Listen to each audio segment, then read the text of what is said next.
Saudações ouvinte do podcast, como é que tu estás desde a última vez em que nos encontramos? O meu nome é Caroline Ramos, hoje é dia 2 de fevereiro de 2024, são de momento 18 e 16 e seja bem-vindo, bem-vinda e bem-vinde a mais um episódio do Congresso Botânico.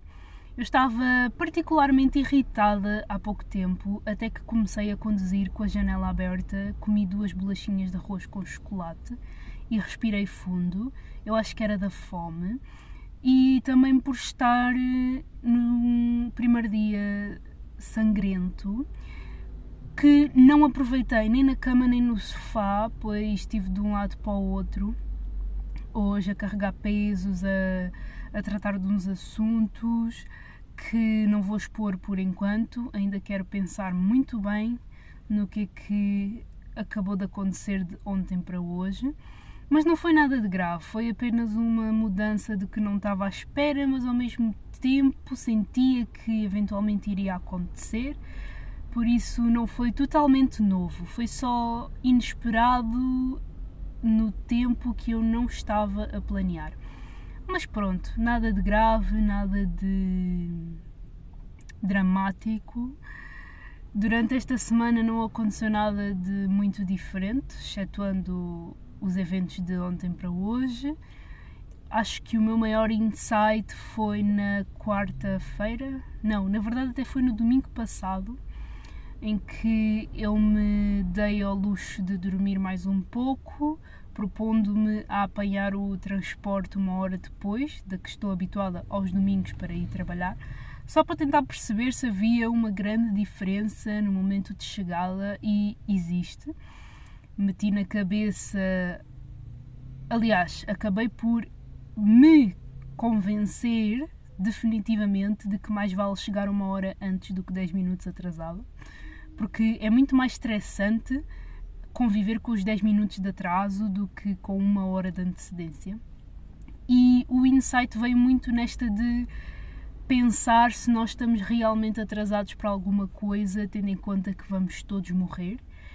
E dizer que estamos atrasados para determinados eventos, se isso não será uma aproximação ou criar uma certa distância dessa mesma morte que nos espera eventualmente na vida.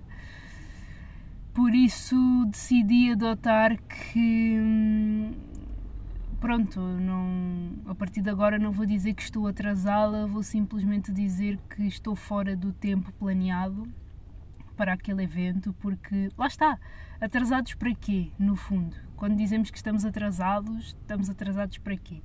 Principalmente quando esse atraso gera um stress enorme na nossa cabeça, muita ansiedade para lá está, chegarmos a tempo, e às vezes nem compensa muito o stress e a dor de cabeça, é mais nesse aspecto, e também por todas as vezes em que me atrasei em certas situações. Talvez até só me queira justificar de alguma forma, em vez de assumir que há alturas em que chego atrasada a alguns eventos, embora tenha sido raro nos últimos tempos, porque, como eu vos disse há 1 ou 2 episódios, eu, quando estive na minha fase do foda-se para tudo, até para chegar a tempo nos compromissos, eu via-me a falhar. E agora que voltei a abraçar o meu lado organizado e até o estou a ressignificar, isso implica também chegar a tempo nos eventos, chegar com antecedência, porque não sou só eu que estou envolvida, sou eu e as outras pessoas, e há que ter consideração por essas mesmas presenças, não é? Tal como eu gosto que tenham em consideração a minha presença, embora eu também compreenda os atrasos, há que ter noção, e preciso de ter noção nesse aspecto.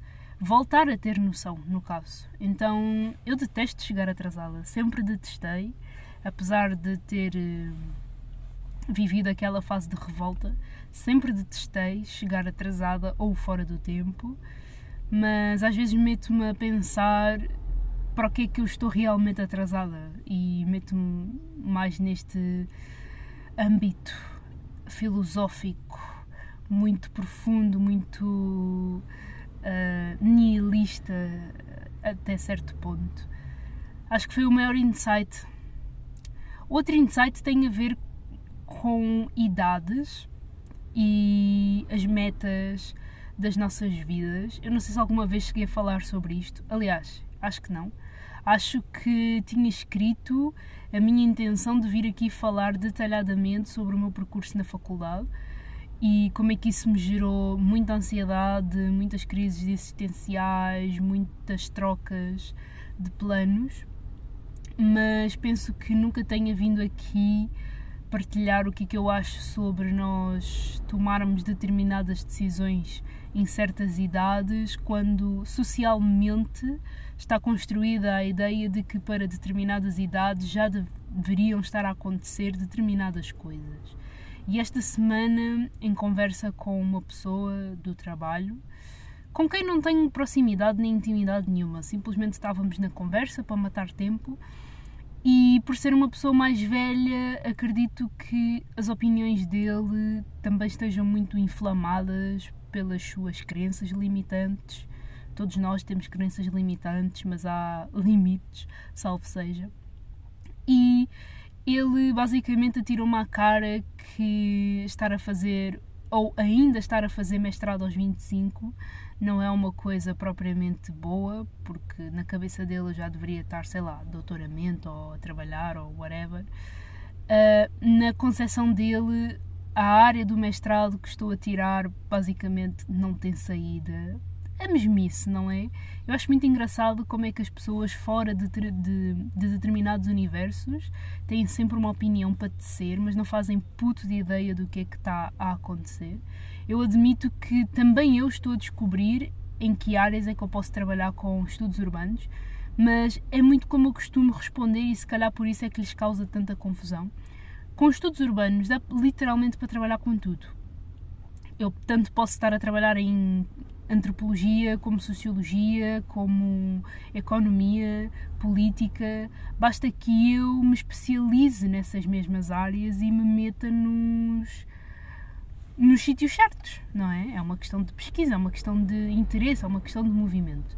E para as pessoas que se calhar estão habituadas a não se movimentarem e a não verem a sua vida a avançar como elas gostariam, faz-lhes muita confusão depararem-se com temas ou áreas de estudo que lhes são desconhecidas, então assumem, tomam por verdade o facto de não ter saída, não ter empregabilidade, não gerar dinheiro. Porque é que a maior parte de nós tem esta concepção de que sucesso é dinheiro e que tu só podes fazer A, B ou C se o teu objetivo for o de ganhar dinheiro? Porque é que o meu objetivo não pode ser simplesmente estar a aproveitar o mestrado e as informações que estou a aprender e depois logo se vê? Porque esta necessidade constante de termos de planear a nossa vida a longo prazo se nós nunca sabemos o dia da manhã? Claro, é bom organizarmos-nos, eu adoro ter uma perspectiva do que se vai passar nos próximos meses, máximo 2 anos, mas eu aprendi com a experiência de que fazer planos acaba por nos deixar mais frustrados, porque muitas das vezes os planos não acontecem ou os imprevistos se metem pelo meio. E se nós não tivermos a capacidade de lidar com estes imprevistos, nós vamos ficar muito frustrados. E falo por experiência. Quantas vezes é que eu já não fiquei frustrada, sem saber que estava frustrada, sem saber lidar com essa frustração, e apontava o dedo posterior, dizia que a culpa era dos outros, que a culpa era de Deus, que a culpa era do universo, sem ter a noção, sem ter a capacidade, sem ter a consciência de que se calhar as minhas expectativas é que estavam muito altas, se calhar eu é que não me dediquei o bastante, se calhar aquele caminho nem sequer era para mim. E conviver com essa frustração sem saber lidar com ela cria muitos problemas. Por isso é que eu comecei a trabalhar melhor as minhas expectativas e a planear de acordo com as ferramentas que eu tenho e que eu acredito que possa vir a ter no futuro para lidar com aquela situação. Por isso, porque é que nós temos que estudar a pensar em empregabilidade? Porque não estudar pela simples curiosidade, pela simples vontade de querer aprender algo e, ao longo do processo, reutilizar essa informação para que possa ser exposta ao mundo de outra forma, de uma maneira mais simplificada, quem sabe. E foi uma conversa que me irritou nos meus últimos 10 minutos do turno. Juro por tudo. Eu cheguei ao Bartô, que é a empresa, marca com quem eu tenho trabalhado em parceria. Eu cheguei à casa deles, super irritada, a falar sobre isto. E um deles disse-me que talvez este vigilante, esta pessoa, este colega de trabalho, simplesmente seja alguém frustrado e a maneira mais fácil de lidar com a frustração dele é basicamente deitando os outros abaixo. Eu não me senti rebaixada, simplesmente senti-me irritada por por não ter sido compreendida, talvez, pela falta de curiosidade ou pela falta de expansão mental da pessoa para compreender que nem tudo é sobre dinheiro. E depois mete-se outra questão, porque que eu espero que aquela pessoa pense assim e não outra qualquer, sendo que nós nem sequer temos intimidade. O foco da questão é: existe idade certa para fazermos as coisas? Eu acho que não. Eu acho que não há problema nenhum, tendo 25 anos, estar a fazer um mestrado, ainda por cima, considerando que nos últimos 2-3 anos a minha maior crise existencial, o meu maior buraco interno era perceber o que raio eu queria estudar, como raio é que eu queria estudar, se eu queria de facto estudar.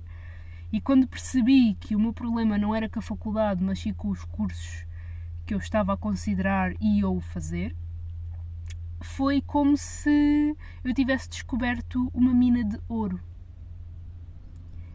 Uma autêntica mina de ouro. E só eu sei o quão frustrante é que foi para mim o meu percurso na Faculdade de Arquitetura, não pela perspectiva de futuro, mas pelo percurso em si. Aquilo foi, como é que eu ia dizer, uma tortura para a minha cabeça. E estar num mestrado que, mesmo intenso, mesmo exigente, não me deixa cansada mentalmente, é uma prova de que, é por aqui. É super por aqui. Eu, nos últimos 2 meses, principalmente no último mês, escrevi o equivalente a 200 páginas de trabalho, sempre a ler, sempre a consultar textos, sempre a fazer pesquisa, sempre a escrever. Eu acho que bati o meu recorde porque eu escrevi 8 páginas de um trabalho numa tarde para entregar no próprio dia. 8 fucking páginas. E quem costuma fazer pesquisa académica sabe que escrever 8 páginas de um determinado tema não é a coisa mais simples e fácil do mundo. Mas eu filo com uma facilidade pelo gosto em relação ao tema, pelo gosto em relação ao mestrado. E ter uma pessoa do nada a falar que mas tu tens 25 anos e ainda estás a fazer mestrado. E então? Há pessoas que aos 30 ainda estão a fazer uma licenciatura. Por variadas razões. Há pessoas que só aos 40 é que percebem que o mestrado, o doutoramento, a pós-graduação que andaram a fazer ao longo da sua vida não encaixa com os seus objetivos. Há pessoas que nem se dão conta sequer. Porquê é que continuamos a perpetuar esta ideia de que aos 25, aos 28, aos 30, aos 42 temos que fazer coisas muito específicas? Isso deixa-me passada da cabeça. Era um dos meus problemas, aliás. Era um dos meus problemas chegar aos 25 e ainda ter um mestrado para conquistar. Chegar aos 28 e ainda estar a viver com os meus pais. Mas qual é que é o problema, no fundo? É o que os outros vão pensar ou é o que eu realmente sinto? Eu acho que tem muito mais a ver com aquilo que nós sentimos em relação a nós mesmos, em relação à visão que os outros possam vir a ter sobre nós, porque nós temos que ter sempre em conta o contexto. Não é para nos desculparmos, é simplesmente para termos noção.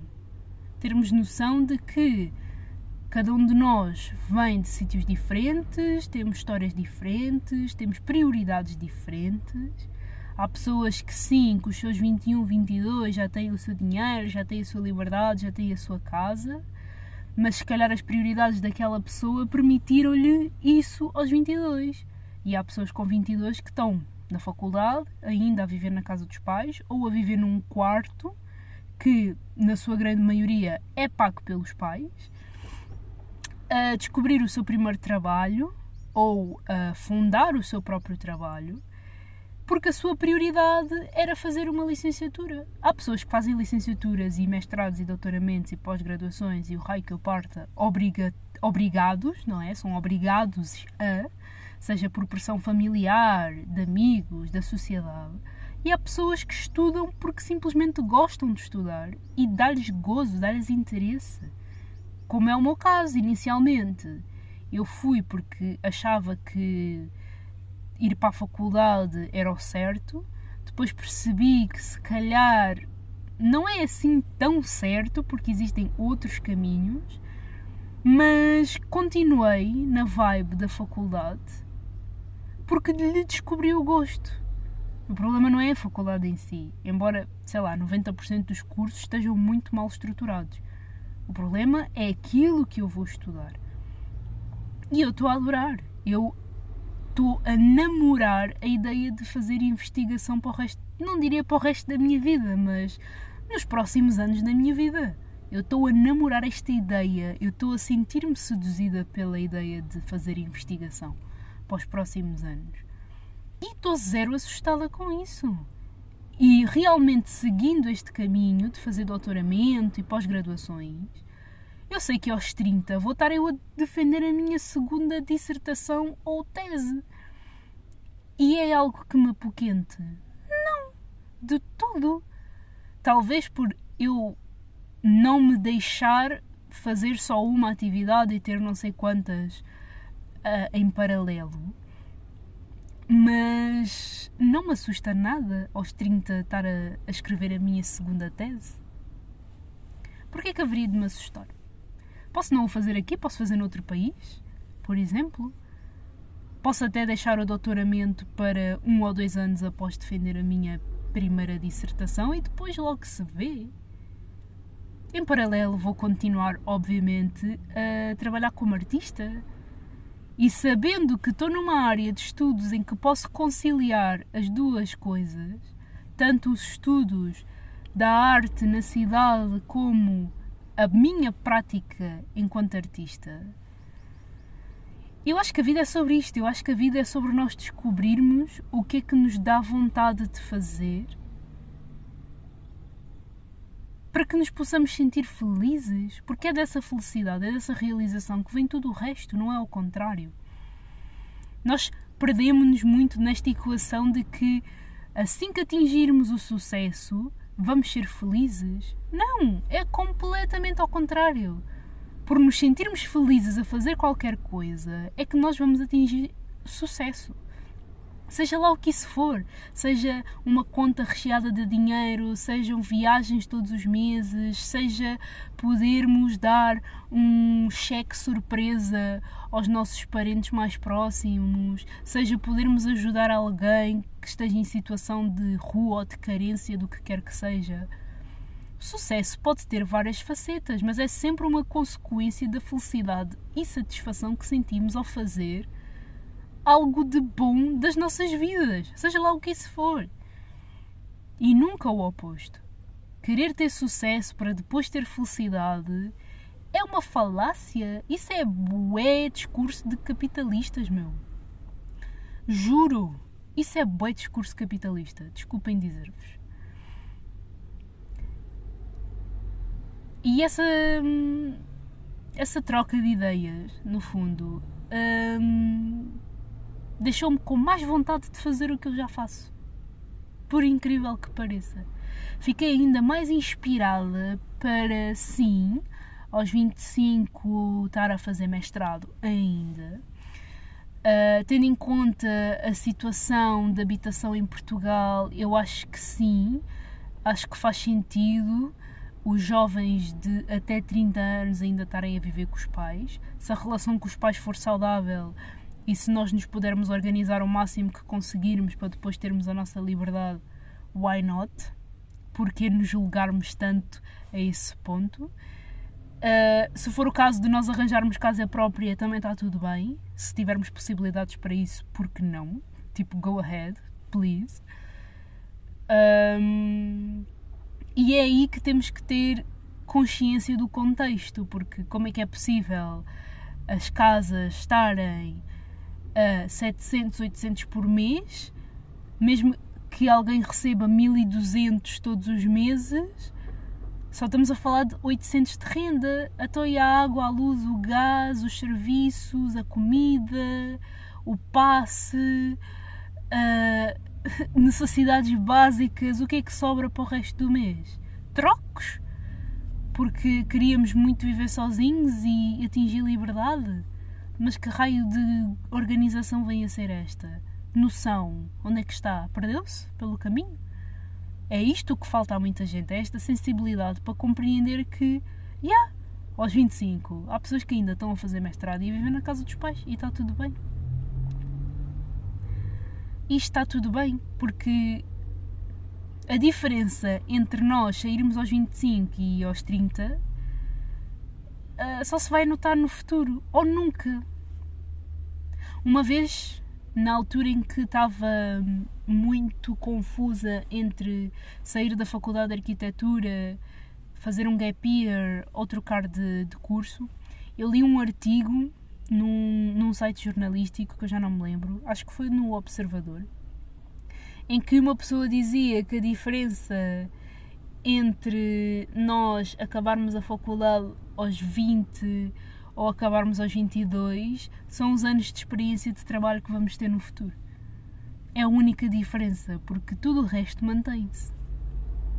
E hoje em dia estes discursos de velho de Restelo estão muito obsoletos, porque existem tantas ferramentas e tantos trabalhos e tantas maneiras de nós vivermos as nossas vidas que colocar estes patamares e estes níveis como se fosse um fucking jogo do Mario é bem concebível. A sério, não casa, simplesmente. É muito controverso para a minha cabeça, que arranja sempre maneira, felizmente, de reverter situações, e mesmo que não consiga, hoje em dia estou com uma postura de tentar ver o lado positivo, mas sem nunca esquecer os desafios. A positividade tóxica começa a partir do momento em que nos alienamos dos problemas e não propriamente manter uma mentalidade positiva seja uma coisa má. Há a positividade tóxica, que é quando estamos sempre muito na boa e os problemas não existem, o que é completamente falacioso. E depois existe o pensamento positivo, que é a capacidade de, mesmo em situações complicadas, nós conseguirmos ter visão para arranjar uma solução. Nem tudo tem solução. E está tudo bem. Porque às vezes a solução não é para o momento presente, a solução vem lá mais no futuro. Temos é que saber fazer este jogo mental, mas para fazermos este jogo mental e termos esta capacidade, amigos, temos muito que descobrir sobre nós, muita terapia para fazer, muito esforço e muita vontade, porque não é fácil. Eu, se me cruzasse com a Carol dos 21, 22 e lhe dissesse estas coisas, ela rir-se-ia da minha cara, eu sei que sim.